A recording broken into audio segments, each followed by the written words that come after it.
Besides, us weirdos have to stick together, you know? Oh, whoa, I glitched. What's up, y'all? Of course, after a long time and after me getting all ready, we are officially doing the Owl House show review. I'm gonna try to do something a little different as I'm going through it. I'm going to do little pop-ups and like little short videos within it. Not little short, but like kind of give like B-roll, I guess you would call it, but not really B-roll. Just put clips of the people that I'm talking about or moments that I'm talking about.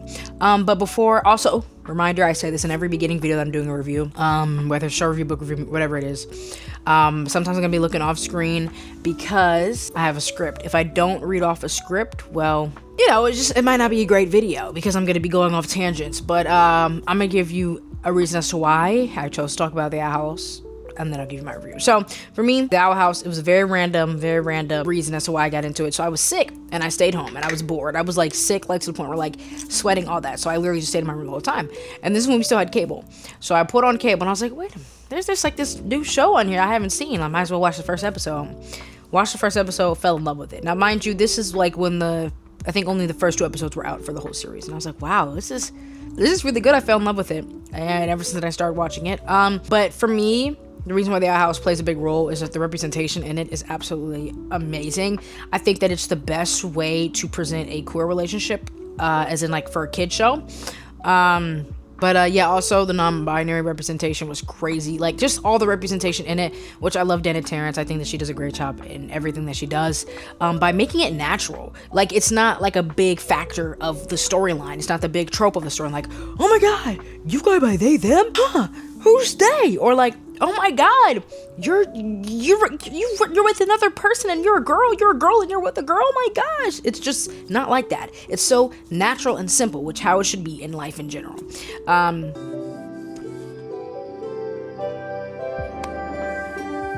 Why is this still so scary? I don't know. And Luce's new GF showed her tips and tricks to get more information from that old human's diary. But yeah, it's just like, wow. I love shows like that when they can make stuff feel normal. It doesn't have to be weird. I'm joined by a special guest. As always, hey, she's waiting for me to take on her WALK, because we go on like a long one. But I wanted to get this out the way now. But yeah, that's kind of my symbolicness of the Owl House. The reason why I posted all those old videos is because that was around the time when like the Owl House played a big important role for me. I actually still have the Grudge B set. Sorry, Winter. I keep all of my funky collective cards with me. I'll show you. So I gotta see if I can find them. I got like FNAF and stuff and like skate ones. Here it is. All right. Okay. But yeah, so we got Amity's library card, which is so crazy. She worked at the library. And then I have the Grudge B set, like I said. If you watch that video, even though it's old and I'm sure it was cringeworthy, but that just explains to you how much the Owl House meant to me at that age. Anyway, like I said, if I didn't have a script, I would be talking for forever. So that's why I'm about to look at the script and get this video going. All right, so like I said, we're going to be doing a review on the Owl House, a show that means a lot to me. I'm going to try my best to keep this spoiler free, because I think these are one of the shows that you would really want to experience for yourself. Like, I don't want to give too much big spoilers. And if I do give a big spoiler, or no, sorry. Actually, I will give a big spoiler around the end, but you'll know when. I'll let you know. But yeah. Okay, so the Owl House, like I said, is one of those shows that feel kind of like, it's like this instantly cozy vibe. Like all the episodes are technically filler, but they all still lead up to the story. Like if I compare it to like Adventure Time or Steven Universe, I never sit down and be like, let me watch Steven Universe. I always turn Steven Universe on for background music. I'll never sit here and be like, let me just sit and watch. Who sits and watch Steven Universe? It's always background. You turn it on, scroll on your phone, you turn it on, do homework, all this stuff. Anyway, yeah, but it's a little unhinged. Like you got the magical world that it's built out of bones. By the way, it's called the Boiling Isles, because it's literally built from the skeleton of a giant creature, or sorry, a giant titan, whatever they're called. Anyway, the art style, gorgeous. Every background looks like a art concept that I would want to frame on my wall, to be honest with you. And then the humor is also like pretty freaking funny. It's kind of like Gravity Falls, but if Gravity Falls had like a magical goth cousin. That's what it gives. Yeah. So it's kind of like, actually, it's crazy because if you guys know Alex Herschel, I think I always pronounce his name incorrectly, but he voiced King, and he also helped with the show as well. And I think that him and Dana used to date. I could be incorrect though, but yeah, that's why it gives freaking Gravity Fall vibes. All right, now I want to talk about the characters for a little bit. And like I said, for the Owl House, what makes it so good is the characters. Go ahead. You want to be in it? Do you want to? Okay, you can't be loud. Okay, sit down. Oh, she thinks she's a lapdog. Where are you going? You going this way? Winter, I'm recording a video. Nap time. Nap time. Nap time. Okay. Take nap. Sit. Nap. Nap time. Okay. I know. You so sleepy. There you go. Just sit and watch, okay? She wants me to rub her. Anyway, let's just get right to it. So, Luce. So, I did write down every bullet point for each character. I didn't do all of them. I did the main core. But, okay, so there's Luce. She is the awkward, nerdy human. Harry. She did not fit in back home, and then when she got to the Boiling Isles, she finally found her place. Luce is quite literally me. I like to say that I see, holy crap. I like to say that I see myself in a lot of these characters, but I think Luce specifically is literally freaking me. Or Luce is either me or I am Luce, one of the two. But yeah, she's the weird kid making videos and quoting shows that no one else has watched. Like, especially in the middle school I went to, man, I was quoting all time. Like, I was quoting like Minecraft roleplays, and me who went to a Lutheran private school, and no one else in there was watching that.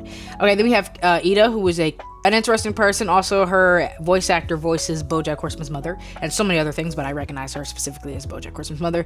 But yeah, Ida is a chaotic mom. She is rebellious, messy, powerful, but yet she has this soft, loving side. She's like a mix of I don't care, but I also care way too much. Then we have King. He calls himself the King of Demons. He is a tiny body, but such a massive ego. It's always the smallest people who think they're the biggest and baddest. And here's the thing, I don't think that. Yes, I'm small. I'm not even that small for real though. So let's cut that out now. But like small dogs, Chihuahuas be thinking they big shit. They be thinking they Great Danes. Sit down. But yeah, that's pretty much King. But also he starts off as comedic relief, but throughout the show, his story gets a little more deepened, and it's actually a little bit more depressing.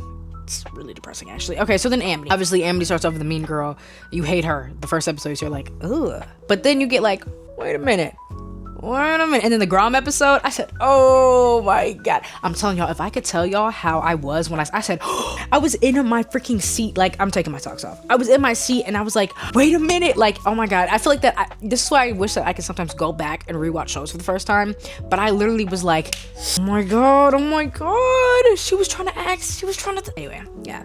Actually, spoiler alert real quick. If you have not seen The Owl House, well, actually, I'm not gonna give a big spoiler, but actually, no, yes, I am. Spoiler alert. So skip 30 seconds times 2 past this point. But Amity was trying to ask Luce to Grom, which is the Boiling Isles version of prom. Anyway, the Owl House may be funny, magical, mystical, but it also stands out in its writing. It's about finding your place when you don't fit in. It's about building a family, not just being born into one. It's about identity, who you are, who you want to be, and learning to love yourself along the way. And yeah, it's a Disney show, but it doesn't hold back on tackling the tough stuff like trauma, mental health, systematic oppression. Like, that's fucking systematic oppression in a kid show, crazy. But it doesn't make it very like keen. Like, you know how like they used to make like, I'm trying to think of shows like just like Disney shows where they make certain jokes that are like kids are not gonna understand, that's just gonna walk past a kid's head, but adults will understand it.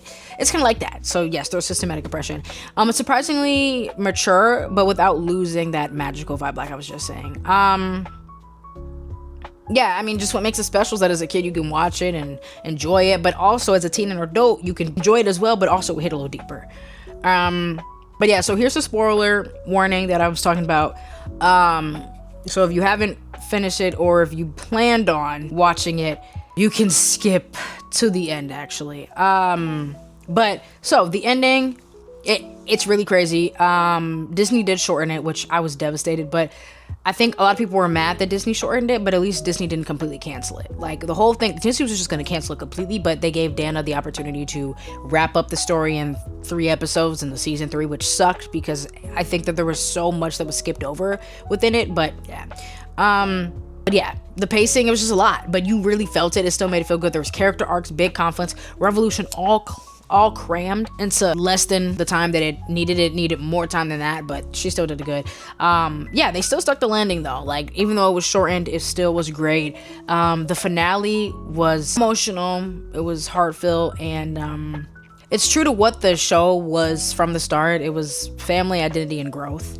I think Would I have loved 2 more full seasons? Kind of. I think that I do agree that not shows don't need to go on for so long. I know some people are like, well, dang, this show should have had, Owl House could have had 7. I don't think so. I think that 3 seasons was the perfect amount, because when stories are written to have a certain ending and you just extend it, it kind of draws out the point. That's how I felt about Winona Earp, which y'all know I love that show so much, but I was like, where are we going with the plot? Where are we going with the plot? There doesn't need to be no more seasons. But now I can't find it anywhere. So that's what I get for saying that. But I think the Owl House, there's 3 seasons was perfectly good enough. I just wish that the 3rd season was extended more, because a lot of character arcs and a lot of issues were just like blent past. Like, I wish that we would have had some episodes dedicated to Amity and her life, and then same thing with Willow and Luce and all them, which I know I didn't mention, like Rain Whispers, Lilith, all of them, Hootie, because their characters are important but yet not really important. And also, I just wanted to give you, it's like I'm giving you a synopsis. I want to give you a reason as to why you want to go watch the show. So I'm not going to give you a full detail on every freaking character, but just know I'm going to give you the full detail on the characters that are most important. But surprisingly, all these other characters that I named also have really great important arcs, which is why I think you should still go watch it. But yeah, I think that 3 seasons, my watch went off for some reason, 3 seasons was perfectly enough. I just wish that the 3rd season was able to actually expand and be an actual season instead of 3 short episodes. They weren't short. Each of them was like an hour long, but still, I was grabbing my stuff. I was like, wait, whoa, we moving too fast. I also know I forgot about Hunter, but Hunter is a whole character depth in itself, so you should go watch the show. But yeah, I still think that what we got was beautiful. I cried, actually. I cried. Nostalgia is a big thing for me. It also, nostalgia also, here's the thing. Actually, I'm going on a rant, I'm sorry. Okay. But nostalgia to me is just the adult version of not being able to move on. Hear me out. Nostalgia is the concept of like looking back on something when you were younger. Or just, it can either be looking back on something that happened a day ago. You're just not able to move on. And so you keep pieces of you because you're not able to move. That's like a breakup. Like, if you break up, you're not going to get rid of everything because you still want to hold on to that piece of that. You want to remember that. And that's like nostalgia. And nostalgia's not a bad thing. I love nostalgia. That makes me who I am. I have evolved as a person, but my personality has never disappeared. I've never tried to hide who I actually am and what I actually like. Booyah. Oh, wise words, wise words. Can we get snaps? Yes, thank you. But yeah, so Owl House is more than just a cartoon. It's a story about being weird and loving who you are anyway. It reminded me of my childhood. I definitely was the weird kid. I loved creating stuff, and sometimes I did feel out of place, and I just felt like that I stood out sometimes in certain aspects. But hey, the people that stand out and end up being successful, right? Right, guys? Yeah. I hear the crickets right here. But yeah, like Luce, Ida, King, Amity, all of them, they mean something to me. The Owl House that's why, if you guys saw my apartment tour, I actually don't have that much of the Owl House that I thought I was gonna have. I have the cards, I have the postcard, I have I do have more than I thought. I have a whole Hexside hoodie, Hexside hat, that's the school that they went to, and I have the full Funko Pop collection. But yeah, it means a lot to me. That's why I want to start doing like show reviews, because I think that I want to be able to, I don't know, I just want to be able to talk. I want to be able to talk and express, and I just feel like that I have been holding in how I feel about certain things for so long. But yeah, that was the Owl House. I definitely think you should check it out, because us weirdos stay together. That is the one phrase that they always say, us weirdos have to stick together. Ida, King, thank you for everything. Right back at you, kiddo. Weirdos? Weirdos.